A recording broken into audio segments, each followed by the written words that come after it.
Hello, everyone. Welcome to Tuesday Tea with Atlas. It is not with Atlas this week, it's just with Elsa.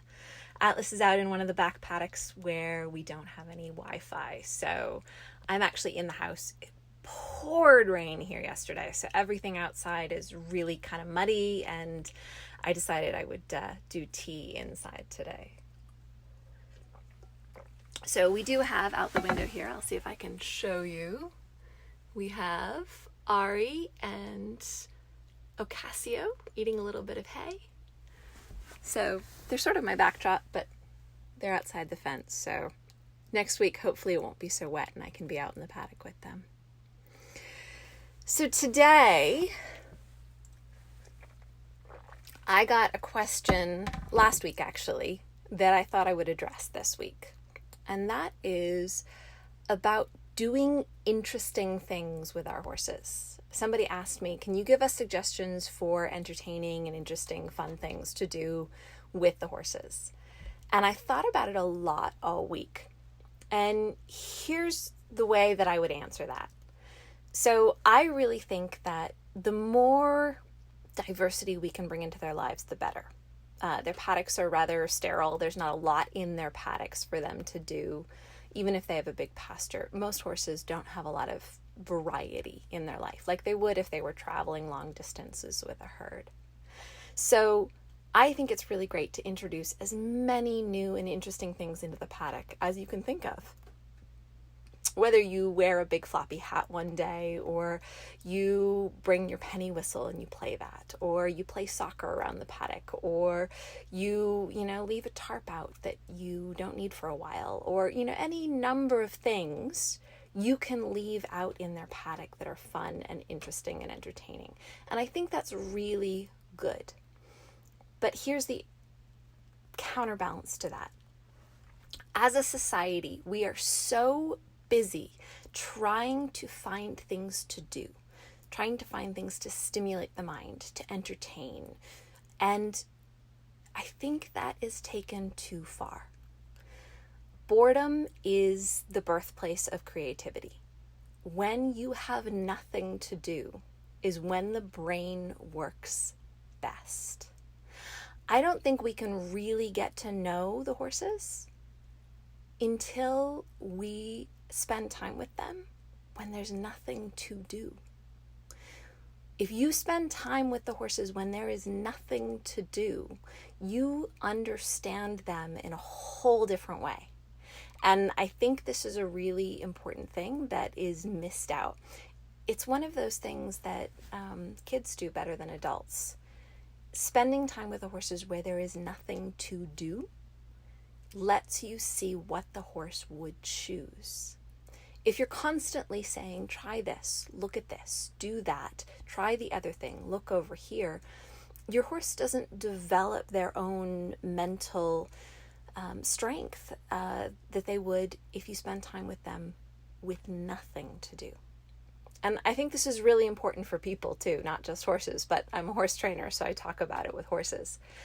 When we have nothing entertaining us is when the brain gets to do the most active work.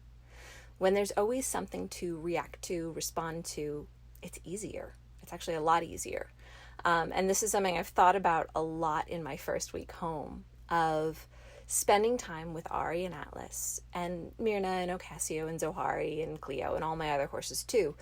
But really thinking about, what would they choose? If I don't try and divert them or entertain them or show them something fun or interesting, what do they want to show me?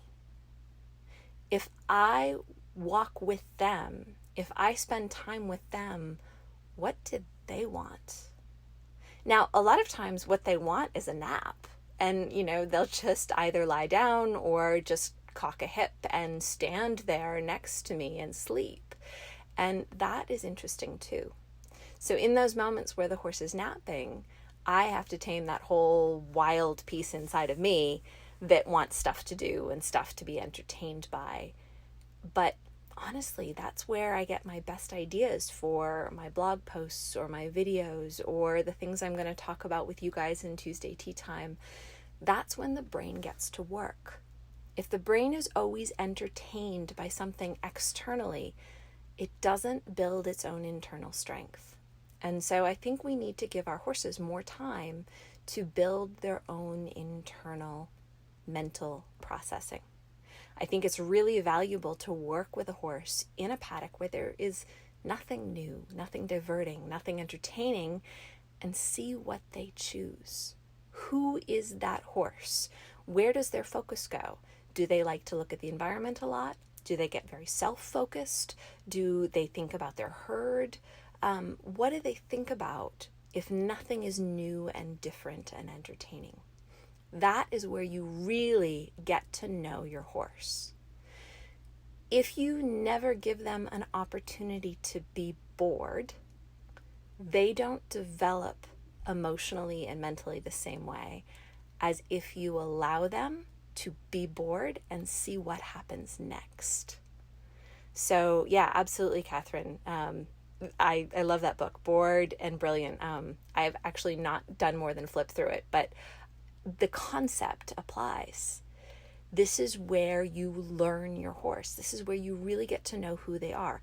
Not who they are under pressure, not who they are in the face of entertainment, but who they are really without any external stimulus. And really knowing your horse is the key to building a good relationship with them. So this is what I've been doing my first week back with Ari and Atlas. I have really been trying to get to know who they are, which means not trying to divert them, not trying to entertain them, not trying to come up with things for us to do. Just follow the horse. First you follow the horse, then the horse follows you, and then you go together. That's how it works. So this foundation of follow the horse first relies on a little bit of boredom. You have to let them be bored.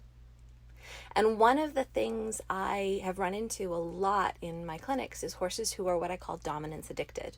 And that's where their stress goes up if nobody tells them what to do. They are fine if you direct them. If you tell them when to back up, when to stop, when to turn, their stress comes down. But they've become very addicted to someone telling them what to do, and they don't know how to live life without that direction. And that sort of dominance addicted state means they're really dependent on having a partner that can always make them feel better. We want to get the horse to a place where they can make themselves feel better. And so that means tolerating actually a lot of boredom. The more boredom you can tolerate, accept, or enjoy, the more the brain starts to work. And when the brain synapses start firing, that's where you get the most education. And so while the question was, can you give us suggestions of some of the entertaining things we can do with our horse? The answer is really the opposite. And that is, yes, there's a lot of entertaining things you can do with your horse. And yes, that adds diversity and fun and all those good things. And there's nothing wrong with that. But I am going to suggest that boredom perhaps has even more value than entertainment. I think probably there's some balance to be struck between the two. What you will find is if you spend enough time learning to be in boredom with the horses, learning to just see what it is that they're interested in, it's actually not very boring at all. They start to show you a lot of things. In my clinics, I always tell people that usually horses go from fight and flight and then they settle down into freeze. And into freeze, that's the place where boredom is the most difficult. Like they don't want to do anything. You just stand there, they just fall asleep. Nothing's very interesting. But after you come out the other side of that freeze, that's when the thinking starts. That's when the focus changes starts. That's when they start to show you what they're interested in. That's where they'll take you for walks. They'll show you their favorite parts of the paddock. They will play. They'll show you where their itchy spots are. Now we want all those things in balance, but you have to allow them to be bored before they become really dynamic, interesting, creative characters for you to spend time with. So that is my thought for today. Now that I'm done sort of my first 10 days with Ari and Atlas, I'm starting to ask them for more things, and we're definitely bringing more entertainment back into it. But my goal is to spend enough time in balance with the boredom. So whatever it is that we do it sometimes where I am giving them things to think about, and sometimes where they just get to show me what's interesting to them. And if nothing's interesting to them, if they just want to sleep for a while, maybe that's okay. Maybe that time where the horse just wants to sleep is where my brain gets to become the most creative, the most interesting, and I get to really do my own work. I'm not a big fan of meditating. I'm not even sure that the effort of being mindful is all that useful to me. I'm saying a whole lot of things that go against the grain here, but I am a huge fan of spending time with horses. And when you spend time with horses and you just exist with them, you kind of stumble into the side door of meditation, and you kind of stumble into the side door of being mindful. And we all have read all the studies about how good that is for you. I'm one of those people, I don't like it. I don't enjoy doing it in a direct way. Whereas when I spend time with the horses and I allow us to just spend some time in boredom until creativity grows out of that, that's where you get those amazing moments of meditation and mindfulness. And you don't have to try. It just happens. So for those of you who love meditation, that's great. For those of you who are really good at studying and practicing mindfulness, that's awesome. If any of you struggle with it like I do, just go spend more time with the horses. That's my suggestion. It's really been an awesome way for me to find it. So that's my Tuesday Tea Talk with Elsa this week. Thank you so much for joining me. And hopefully the weather will be better next week and we can get outside and have tea with the horses. So enjoy. Have a wonderful day.